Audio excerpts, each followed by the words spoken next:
हमारा आज का दूसरा टॉपिक है एलिलिक हैलाइड। एलिलिक हैलाइड यह वे यौगिक होते हैं जिनमें हैलोजन परमाणु कार्बन कार्बन द्विआबंध के नज़दीक वाले कार्बन परमाणु जिसके साथ दो हाइड्रोजन एटम ऑलरेडी जुड़े होते हैं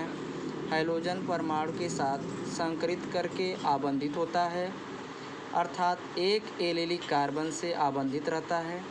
इसको हम एलिलिक हैलाइड कहते हैं। उदाहरण के तौर पे ऐसे शुरुआती दो कार्बन परमाणु जिनके साथ कार्बन कार्बन के बीच डबल आबंध होता है, लेकिन उस कार्बन के बगल वाला जो कार्बन होता है जिसके साथ दो हाइड्रोजन एटम आबंधित होते हैं, उसी कार्बन से हैलोजन समूह संकरित करके एलिलिक हैलाइड का निर्माण करता है और इस पर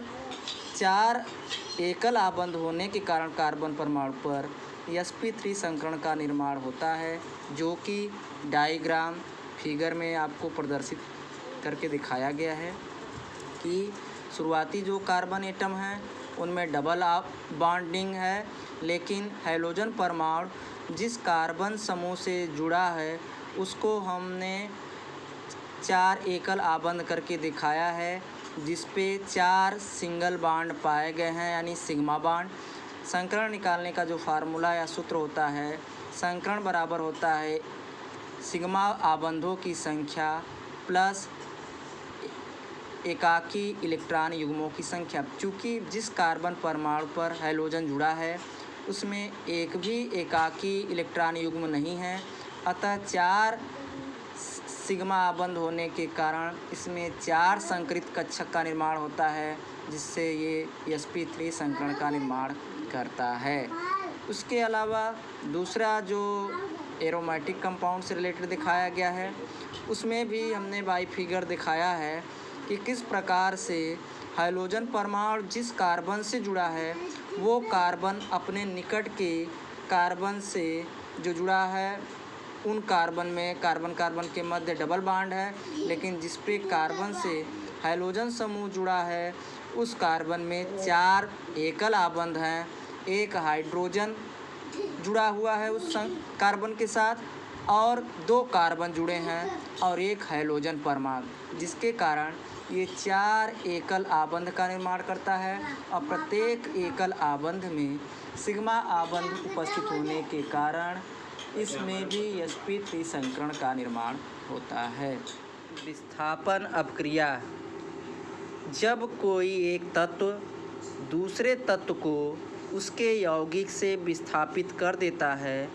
तो इस प्रकार की क्रिया विस्थापन अपक्रिया कहलाती है। जैसे हम कॉपर सल्फेट का एक विलयन ले लेते हैं, जलीय विलयन, जिसका सूत्र होता है CuSO4। इसमें लोहे की चाकू या आयरन डाल देते हैं, या फिर लोहे का सूत्र होता है, या फिर इसको आयरन भी कहते हैं, यह ठोस रूप में होता है।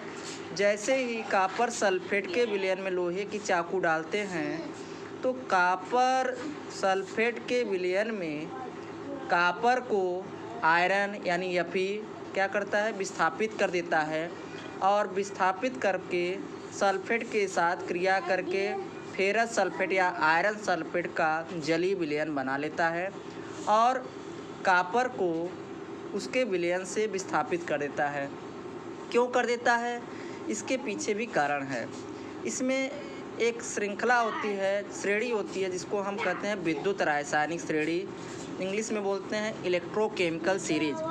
विद्युत रासायनिक श्रेणी में जिन तत्वों का मानक अपचयन विभव मान जितना कम होता है वो उतना ही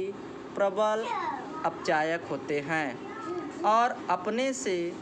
कमज़ोर अपचायक क्षमता वाले तत्वों को हटाने की क्षमता रखते हैं। इसको व्यवहारिक रूप में, साधारण रूप में हम इस तरह समझ सकते हैं, जैसे एक कमज़ोर राजा के राज्य पे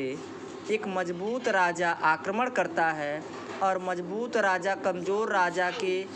राज्य से राजा को हटा करके उसके राज्य पर स्वयं कब्जा कर लेता है, उसको हम इसी रूप में लेंगे विस्थापन अपक्रिया को। इसमें आयरन कॉपर की अपेक्षा विद्युत रासायनिक श्रेणी में ऊपर है और कॉपर का स्थान